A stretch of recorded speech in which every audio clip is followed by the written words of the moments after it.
ಎಲ್ಲ ಕರ್ನಾಟಕ ಜನತೆಗೆ ಈ ನಿಮ್ಮ ಅಭಿಷೇಕ್ ಮಾಡುವ ನಮಸ್ಕಾರಗಳು.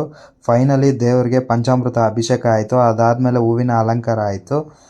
ಭಕ್ತಾದಿಗಳು ತಂದಿರ್ತಕ್ಕಂಥ ಹೂವಿಂದ ದೇವರಿಗೆ ಅಲಂಕಾರ ಆಯಿತು. ಫೈನಲಿ ನೀವು ನೋಡ್ಬೋದು ಅಲಂಕಾರ ಹೆಂಗಿತ್ತು, ಹೂವಿನ ಅಲಂಕಾರ ಅನ್ನೋದನ್ನು.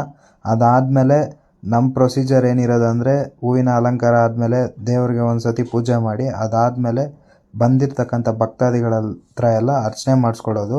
ಇವತ್ತು ತುಂಬಾ ಭಕ್ತಾದಿಗಳು ಬಂದಿದ್ದರು.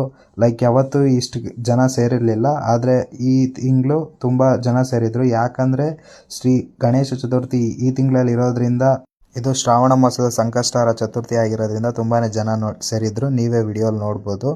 ಏನಕ್ಕಂದರೆ ಲೈಕ್ ಇದು ಶ್ರಾವಣ ಮಾಸದಲ್ಲಿ ತುಂಬ ಜನ ನಾನ್ ವೆಜ್ ಅನ್ನು ತಿನ್ನಲ್ಲ, ಅದಕ್ಕೋಸ್ಕರ ಜಾಸ್ತಿ ಜನ ಬಂದಿದ್ದು ದೇವಸ್ಥಾನಕ್ಕೆ. ನಮ್ಮ ಪ್ರೊಸೀಜರ್ ಇರೋದೇನೆಂದರೆ, ಫಸ್ಟು ಪಂಚಾಮೃತ ಅಭಿಷೇಕ, ಅದಾದಮೇಲೆ ದೇವರಿಗೆ ಹೂವಿನ ಅಲಂಕಾರ, ಅದಾದಮೇಲೆ ಒಂದು ಸತಿ ಪೂಜೆ ಮಾಡಿಬಿಟ್ಟು ಎಲ್ಲರ ಹತ್ರನೂ ಅರ್ಚನೆ ಮಾಡಿಸ್ಕೊತೀರಿ.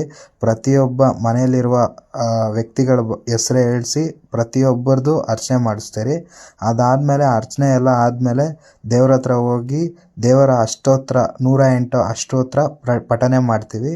ದೇವರಿಗೆ ಎಲ್ಲರಿಗೂ ಒಳ್ಳೇದು ಮಾಡಪ್ಪ ಅಂತ ಅರ್ಚನೆ ಮೂಲಕ ದೇವರಿಗೆ ಸಂಕಲ್ಪ ಮಾಡ್ತೀವಿ. ಅದಾದಮೇಲೆ ಸಂಕಲ್ಪ ಆಗಿದ ತಕ್ಷಣ ನಮ್ಮ ಪ್ರೊಸೀಜರು ಲೈಕ್ ಮತ್ತೆ ದೇವ್ರಿಗೆ ಪೂಜೆ ಮಾಡಿ ಅದಾದಮೇಲೆ ಕತೆ ಓದೋಕ್ಕೆ ಸ್ಟಾರ್ಟ್ ಮಾಡ್ತೀವಿ ಫ್ರೆಂಡ್ಸ್.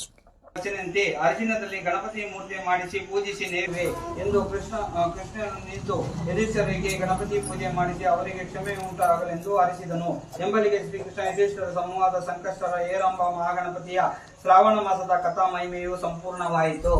ಎಲ್ಲರೂ ಫೈನಲಿ ಕತೆ ಓದಿದ್ದಾಯಿತು. ಇದಾಗಿತ್ತು ಇವತ್ತಿನ video. Please follow and share. Thank you for watching.